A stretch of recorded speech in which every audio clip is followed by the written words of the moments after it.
सम्मानित साथियों एवं प्रिय विद्यार्थियों, जय हिंद। आज के इस कालखंड में गणित विषय के अंतर्गत दशमलव संख्याओं के सन्निकट मानों पर चर्चा करेंगे। साथियों, इस बात के लिए मुझे कुछ विद्यार्थियों ने, कुछ शिक्षक साथियों ने कमेंट के माध्यम से पूछा कि किस तरह से हम दशमलव संख्याओं के सन्निकट मान ज्ञात कर सकते हैं। आज मैं इस बारे में चर्चा करूंगा। पिछले कालखंडों में मैंने आप लोगों को पूर्णांक संख्याओं में दहाई, सैकड़ा, हजार के अनुसार सन्निकट मानों के बारे में जानकारी दी है। यदि आप उन वीडियोस को देखना चाहते हैं तो आप मेरे चैनल आरएफ कॉम्पिटिशन पर जाइए यूट्यूब में और उन वीडियोस को आप देख सकते हैं। आज हम चर्चा करते हैं दशमलव संख्याओं के सन्निकट मान। सबसे पहले हम शब्द सन्निकट पर चर्चा कर लेते हैं। यदि हम इसका अर्थ समझ लेंगे तो हमको काफी कुछ सुविधा होगी सन्निकट मान समझने में। अब देखिए, यहां पर यदि इसका हम संधि विच्छेद करें तो सम धन निकट होगा, और निकट का मतलब आप जानते हैं अच्छी तरह से, निकट का मतलब होता है पास, किनारे या नजदीक, ठीक है, या समीप। अब यहां पर सम शब्द जुड़ा हुआ है, इसका मतलब होता है अत्यंत पास, अत्यंत पास या समीप या बिल्कुल निकट, ठीक है। अर्थात हम ऐसी संख्याओं को ज्ञात करते हैं जो एकदम निकट हो, उस संख्या की एकदम निकट हो, एकदम समीप हो, अत्यंत समीप हो। ऐसी संख्या को हम सन्निकट संख्या कहते हैं। तो देखिए, हम पूर्णांकों में दहाई के अनुसार, ठीक है, सैकड़े के अनुसार, हजार, 10,000, लाख के अनुसार हम सन्निकट मान ज्ञात करते हैं। और जैसा कि मैं आपको पहले ही बताया कि मैंने सन्निकट मानों के बारे में आपको जानकारी दी है। यदि आप चाहें तो उन वीडियोस को देख सकते हैं जिनमें मैंने ये जानकारी दी है। अब देखिए, हम बात करते हैं दशमलव संख्याओं के सन्निकट मान की। तो इसके पहले एक बात और जानना आवश्यक है।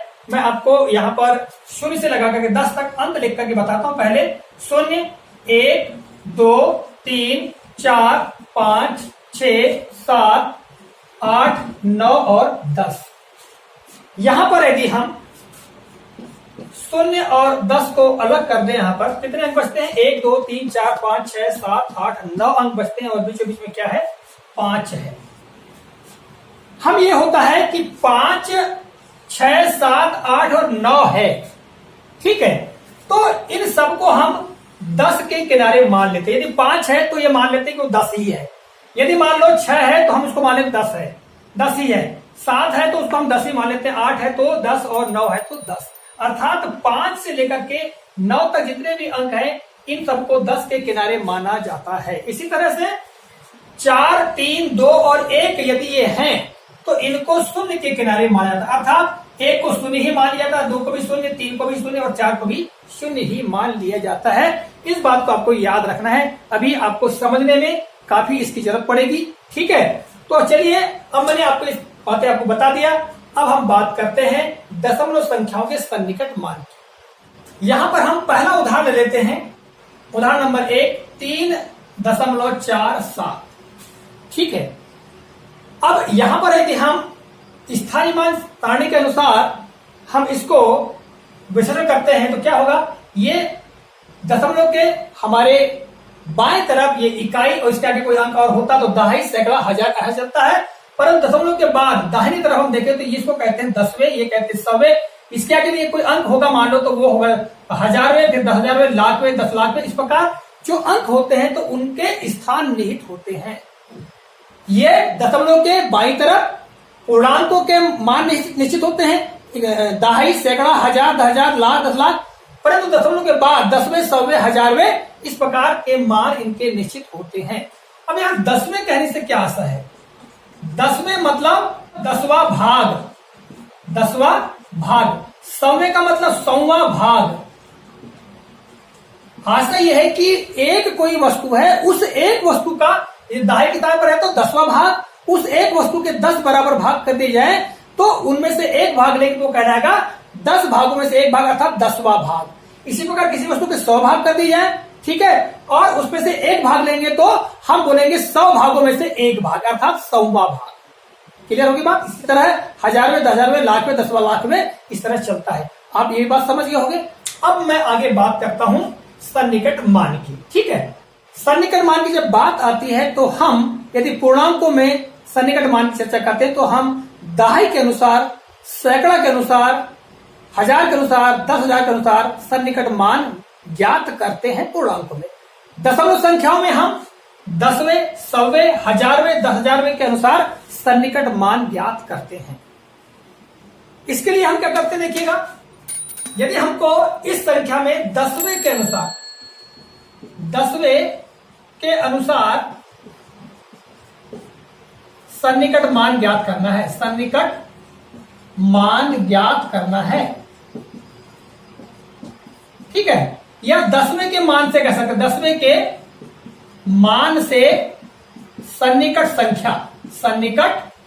संख्या ज्ञात करनी है, तब हम ये देखते हैं कि 10वें के स्थान पर 4 है ना, तो हमको 10वें का मान निकालना है। अब हम देखते हैं कि 100वें पे कौन सा अंक है, तो यहां देखेंगे आप 100वें में है अंक 7, और जैसा कि अभी मैंने आपको सारणी बताया था 0, 1, 2, 3, 4, 5, 6, 7, 8, 9 और ये 10, तो आपको बताया था कि 5 से लेकर के 9 तक यदि अंक आते हैं तो वो अंक 10 के किनारे होते हैं। अर्थात यहां पर ये हम अगर बात करें तो ये सीधे से दहाई मतलब एक दहाई, अर्थात 10वें में हम कैसे करेंगे, तो यहां पर एक बन करके ये कहां जुड़ जाता है, यहां पर। तो देखिए 7 कहां पर है, 7 है यहां पर, ये 5 के आगे, अर्थात ये किधर जाएगा, आगे दहाई 10 तरफ, और यहां 10 से एक दहाई बन जाती है, ठीक है, अर्थात एक मान बन करके ये कहां चले जाएगा, सीधे 10वें में चले जाएगा,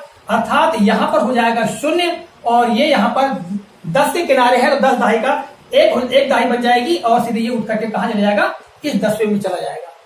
ठीक है, तो यहां पर जब ये जाएगा तो ये क्या हो जाएगा, सीधे 5 हो जाएगा। तो इस तरह हम इसको दोबारा लिख सकते हैं, 0.5 शून्य लिख सकते हैं, या इसको हम 3.5 भी लिख सकते हैं, क्योंकि आगे शून्य का कोई महत्व नहीं है। तो इस उदाहरण में आपने जाना किस तरह से हम 10वें के अनुसार सन्निकट मान ज्ञात कर सकते हैं। 3.47 का सन्निकट मान 10वें के अनुसार क्या होगा, 3.5 होगा। स्पष्ट हो गई होगी बात। दूसरा उदाहरण लेते हैं, उदाहरण नंबर 2, ठीक है, 8.935। अब इसमें हम 100वें के मान से सन्निकट संख्या ज्ञात करते हैं। तो अब देखिएगा 10वें, 100वें और 1000वें, तो 100वें के स्थान पर क्या है, 3 है, उसके आगे हम देखेंगे 1000वें के स्थान पर क्या है, 5 है, और यहां पर इस सारणी देखेंगे 5 किसके किनारे है, 10 के किनारे, अर्थात 10 से एक दहाई, और ये निकल करके यहां से ये यहां हो जाएगा सीधे 0, और ये यहां 1 जुड़ जाएगा आगे, तो यहां क्या हो जाएगा 4, और यहां पर 9, और इस तरह ये। तो आप यहां पर देख रहे हैं 8.940, या इसको 8.94 के रूप में हम अभिव्यक्त कर सकते हैं। तो यहां पर संख्या 8.935 का जो सन्निकट मान 100वें के अनुसार हम देखते हैं 8.94 होता है। ठीक है, चलिए अब हम आगे उदाहरण नंबर 3 में देखते हैं। तो उदाहरण नंबर 3 देखिएगा, 12.3869 है यहां पर, और यहां पर हम ज्ञात करते हैं 1000वें के अनुसार सन्निकट मान क्या होगा। ठीक है, 1000वें के अनुसार सन्निकट मान। तो आप यहां पर देख रहे हैं 10वें, 100वें, ये 1000वें। ठीक है, अब 1000वें के अनुसार जब हम सन्निकट मान देखेंगे यहां पर, तो यहां कितना है, 9 है 10,000वें में। तो ये 9 के किनारे, 10 के किनारे, यानी यहां को मिला के 9 की स्थान 0 हो जाएगा, और यहां से 1 निकल करके यहां जुड़ जाएगा, तो यहां क्या हो जाएगा 7, और ये 8, और ये 3, और दशमलव ये 2, इस तरह हमारे पास मिल जाएगा 12.3870, या 0 को हटा दे तो 12.387 संख्या 12.3869 का सन्निकट मान होगा। क्लियर होगी बात। अब चलिए आगे हम चौथा उदाहरण दे लेते हैं। 37.13 187 ये संख्या दी गई है और इसको हम 10,000 के अनुसार यदि हम इसका सन्निकट मान ज्ञात करना चाहते हैं, देखिए ये 10वें, 100वें, 1000वें, 10,000वें। अब 10,000 के बाद हम लाखवें में कौन सी संख्या है, कौन सा अंक है वो देखते हैं। तो ये भी 7 के किनारे और 7 किसी किनारे है 10 के किनारे, अर्थात यहाँ पर 7 के किनारे 0 और ये सीधे 1 बनकर के यहाँ आ जाएगा और ये हो जाएगा 8 बटे 9, 1 3 1 और यहाँ पर 3 और 7, इस तरह 37.1319 लिख करके हम ज्ञात कर सकते हैं, या 0 ना भी लिखे चलेगा। तो 37.1319 इस संख्या का सन्निकट मान 10,000वें के अनुसार होगा। तो आप लोग समझ गए होंगे। उदाहरण के लिए यदि यहां पर हम देखते हैं इस संख्या में यहां पर 7 ना होकर के यहां कोई संख्या 3 होती, 3, तब हम देखते क्या होता, इसको भी समझ लीजिए। 3 होगी तो आप देखिए 3 किसके किनारे है, 0 के किनारे है, सीधे सीधे यहां पर क्या हो जाता, सीधे यहां 0 हो जाता, 0 के किनारे से 0 हो जाता सीधे सीधे, और यहां पर कुछ जुड़ता ही नहीं क्योंकि 0 है यहां पर, इसलिए 8 का 8 1 3 और 1 और यहां पर 3 7 हो जाता। तो यहां पर देखिएगा इस तरह से 37.1318 इसका सन्निकट मान हो जाता है इस संख्या में। अब उदाहरण के लिए हम पहली संख्या ही ले लेते हैं। यहां पर देखिए यहां पर 3.47 है और 4 7 में हमको 10वें के अनुसार निकालना था, और उदाहरण के लिए यहां पर 7 की जगह यहां पर होता 2, तो यहां पर क्या हो जाता 3.42, तब इसका सन्निकट मान 10वें के अनुसार क्या होता। यहां पर देखिएगा ये 10वां 100वें, तो 100वें में कितना 2 है और 2 किसके किनारे, 0 के किनारे, तो यहां से क्या हो जाता 0 और यहाँ 4 और यहाँ पर 3, इस तरह 3.4 या 3.40 कर देते तो यह इसका सन्निकट मान होता। तो विद्यार्थियों एवं साथियों आप लोग समझ गए होंगे दशमलव संख्याओं का सन्निकट मान किस तरह से ज्ञात किया जाता है।